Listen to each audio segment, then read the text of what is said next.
YouTube ఛానల్లో అంతర్జాతీయ వార్తలను రోజు అందిస్తున్నటువంటి ఏకైక యూట్యూబ్ ఛానల్ ఆర్టీవీ అంతర్జాతీయ వార్తా విశేషాలు. నమస్తే అండి, నా పేరు doctor Udugula Shramaikya Harish. Aleti Atam world RTV Telugu news అనుదినం జనస్వరం నవ తెలంగాణలోని ఈరోజు ఒక సంపాదకీయాన్ని అధ్యయనం చేద్దాం. చరిత్రను మరిచిన వారు చరిత్రను సృష్టించలేరు. డాక్టర్ బిఆర్ అంబేద్కర్ గారి మాట. వెలుగు తొవ్వ అనే సంపాదకీయం గురించి ఈరోజు అధ్యయనం చేద్దాం. అతడు జాతి బువ్వ, అతడు వెలుగు తొవ్వ, అతడు పాల బువ్వ, అతడు నిప్పురవ్వ అని అంబేద్కర్ ఏమిటో కవితాత్మకంగా చెబుతారు ఎన్లూరి సుధాకర్. నిజమే, భారతదేశంలోని సామాజిక విభజనపై, అసమానత్వంపై, అస్పృశ్యత దుర్మార్గంపై జీవితాంతము పోరాడిన యోధుడు అంబేద్కర్. సమానత విలువను హక్కుగా చేసిన రాజ్యాంగ నిర్మాణ నాయకుడు. దేశంలోని అణగారిన జనుల గుండె చప్పుడు అయిన బాబాసాహెబ్ రామ్జీ అంబేద్కర్ చిరస్మరణీయ నాయకుడు. ఆ మహానీయుని జన్మదినం సందర్భంగా ఆయన మనకు అందించిన విలువల్ని, ఆశయాలను మననం చేసుకొని వాటికి ఎదురవుతున్న సవాళ్లను ఎలా అధిగమించాలో ఆలోచించాల్సిన అవసరం ఏర్పడింది. మాటల్లో అంబేద్కర్ను పొగుడుతూనే ఆయన ఆశయాలను నిలువున పాతేస్తున్న పాలకుల దుష్ట పన్నాగాలను పసికట్టకపోతే రేపు పబ్లిక్గానే హత్యకు పూనుకుంటారనేది నిష్ఠూర సత్యం. ముఖ్యంగా సామాన్య ప్రజల, అణగారిన వర్గాల అభ్యున్నతి కోసం జీవిత పర్యాంతము చేసిన కృషికి పూర్తి విరుద్ధమైన పరిణామాలు చోటు చేసుకుంటున్నాయి. ఆ ప్రజల హక్కులకు, జీవితాలకు పెద్ద ప్రమాదం ఎదురు కాబోతున్నది. అంబేద్కర్ అణగారిన వర్గాల ప్రజల కోసం ప్రత్యేక కృషి చేసినప్పటికీ ఈ దేశ ప్రజలందరి క్షేమం కోసం, స్వేచ్ఛ, సమానత్వం, సౌభ్రాతృత్వం కోసం పనిచేసిన సమతా సంపన్నుడాయన. ఆయన పనిచేసిన ముఖ్యమైన విషయాలు కుల నిర్మూలన, అస్పృశ్యత నివారణ, ఆర్థిక సమత, మానవ హక్కులు, బలహీన వర్గాల సాధికారత. వీటి సాధన ప్రాతిపదికగానే మన దేశానికి రాజ్యాంగ నిర్మాణాన్ని గావించిన మేధోఘనుడు. అంబేద్కర్ ఆశయాలనే కాదు, ఆయన్ను కూడా కించపరిచే విధంగా రాజ్యాంగం ఆయనొక్కడేమీ రాయలేదని 288 మందిలో ఆయనొక్కడని ప్రేలాపిస్తున్న ఘటనలు చూస్తున్నాం.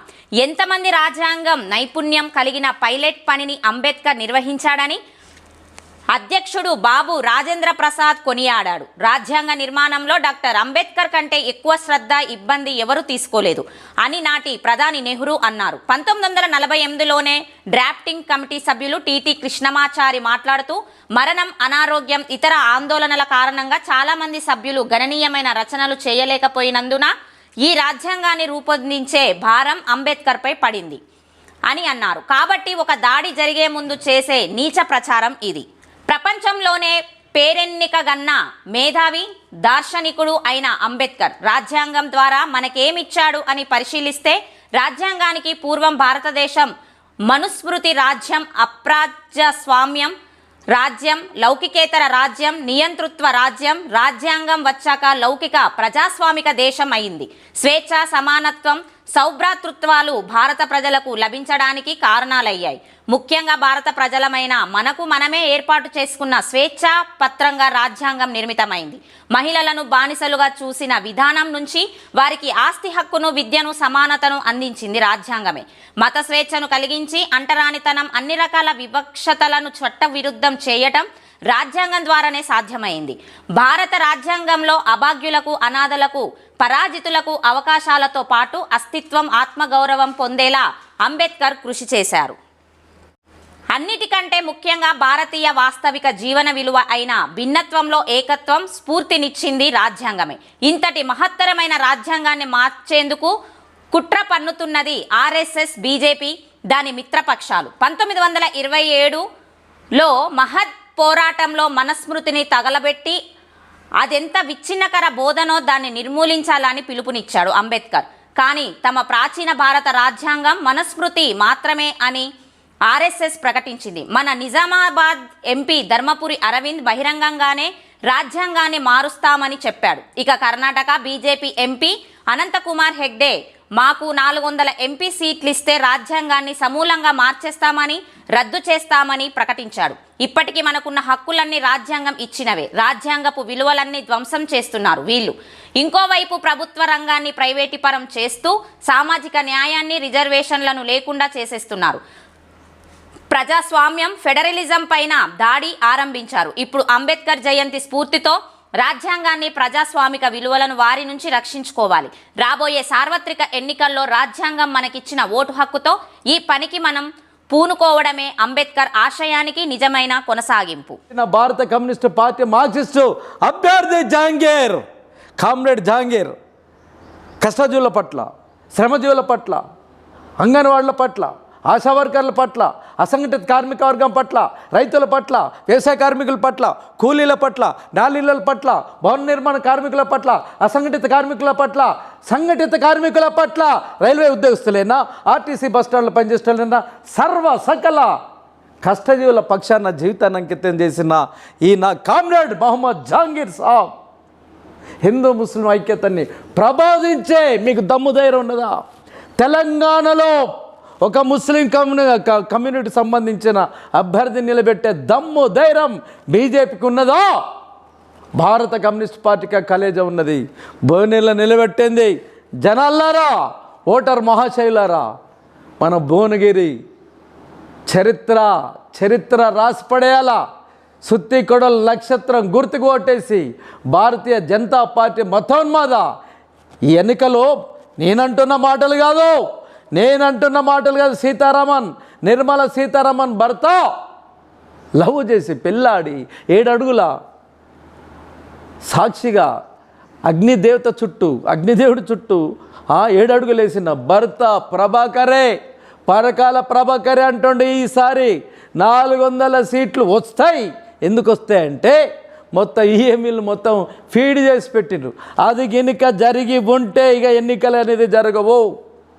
రామరాజ్యం కాదు, రాక్షస రాజ్యం, మోడీ రాజ్యం. ఎన్నికలు జరగకుండా నియంతృత్వంగా అక్కడ స్పెయిన్లో రైతు వ్యతిరేక ఉద్యమ నియంత ఫ్రాంకోలాగా, హిట్లర్లాగా ఈ దేశంలో ఎన్నికలు జరగకుండా మరో ఫాసిజాన్ని ఎదుర్కోబోతున్నామని నిర్మలా సీతారామన్ భర్తే చెప్తాడు. మేము చెప్పడం కాదు, జర్నలిస్టులు అని చెప్పడం కాదు. కమ్యూనిస్టు యోధులు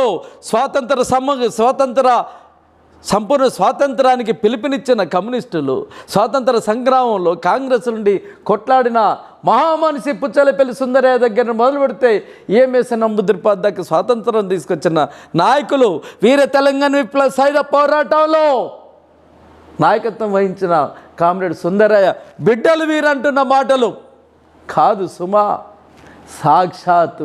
సాక్షాత్తు నిర్మలా సీతారామన్ భర్త అంటాను కనుక తస్మత్ జాగ్రత్త. ఓటర్ మహాశైలరా, భారత కమ్యూనిస్టు పార్టీ మార్క్సిస్ట్కి ఎన్నికల్లో ఓటు గుర్తేసి గెలిపించండి. సిపిఎం అభ్యర్థులు లేని దగ్గర ఎవరైతే ప్రగతిశీల ప్రజాతంత్ర ఉద్యమ భావాలతోటి హిందూ ముస్లింల ఐక్యత కోరే సెక్యులర్ పార్టీలు ఎవరైతే ఉన్నారో భారత కమ్యూనిస్ట్ పార్టీ మార్క్సిస్టులు సూచించిన ప్రతి అభ్యర్థికి ఓటేసి చిత్తుగా భారతీయ జనతా పార్టీని ఓడించి దేశాన్ని కాపాడండి, చట్టాన్ని కాపాడండి, రాజ్యాంగాన్ని కాపాడండి. అంబేద్కర్ విగ్రహాలని ఈరోజు 150 అడుగుల విగ్రహం హైదరాబాద్లో అవుతుంది, బెజవాడలో అవుతుంది, మొత్తం కూల్చేస్తాడట. కరసేవకుల్లాగా బాబ్రీ మస్జిద్ కూల్చినట్టు కూల్చేస్తానని యోగి ఆదిత్యనాథ్ చెప్తుండు. తస్మత్ జాగ్రత్త.